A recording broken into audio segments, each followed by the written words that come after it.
And welcome to Going to Work with Gena, which is an infomercial for STEM students. I'm Dr. Gena Henderson. And guess what, students? It is Python Wednesday. Yes. And we always begin Python Wednesday by telling you what I'm diffusing this morning. And what I'm diffusing this morning is geranium. Geranium is a physical stress reliever. It helps with headaches, but it's a girl's best friend during that time of month. It helps with chapped lips. So for numerous things, geranium also helps with autism. All right, so we're going to move right into Python Wednesday. And so what I want to talk about is last week we talked about literals, bytes literals. How we use bytes as the storage of objects, right? And we talked about the three ways that you could do this. The three ways to do this was we were going to decode, encode, or constructor. Well, last week we decoded, right? And so we had to put a B in front of a string in order to basically decode copyright. Okay, so now we want to encode. Okay, so that's the opposite of decode, is to encode. So this time we want to take the symbol trademark for trademark symbol. All right, so we want to make sure we turn that into a string literal.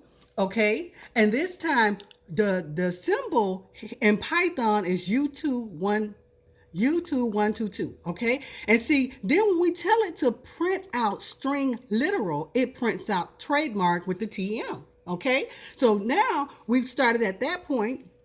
We started where we left off. See, last week when we decoded, we had copyright with the symbol. So now we have trademark with a symbol. And so now we want to encode it. Encode it, meaning we want to go back into where we are using the Unicode for it, okay? Which is what we started out with for copyright.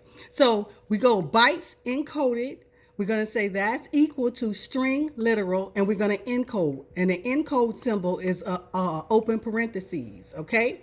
So when we say print bytes encoded, so it goes ahead and tell us when we encode the symbol trademark, it becomes this as a byte literal, okay? See how it has the B in front of the trademark? All right, remember last week we started out with B in front of the copyright. So here we used the trademark symbol, turned it into the bytes literal, okay, from a string literal. Okay, so bytes and strings are basically used for storage. So now we're going to tell it to encode a decode. We're going to decode the encode. And when we decode the encode, just by attaching the dot decode open parentheses, minus sign, greater than sign inside of a string, that means it will go ahead and decode back to trademark TM. Okay, so you see how that could be done. Now we can also go straight to decoding from the string literal by using bytes in front of the string literal. So once we had encoded once we had changed encoded string literal, we could have actually just put bytes in front of string literal, and it would have automatically given us the bytes literal. Okay, so that's it. So I know this was kind of a tough lesson, but what I wanted to actually show you, this is how we actually encode, decode when it comes to symbols in Python. Okay, so it's all about symbols in Python. All right, so I want to thank you for going to work with Gena this morning. If there's any infomercials that you missed, please don't hesitate to go to YouTube, Going to Work with Gena. Thank you.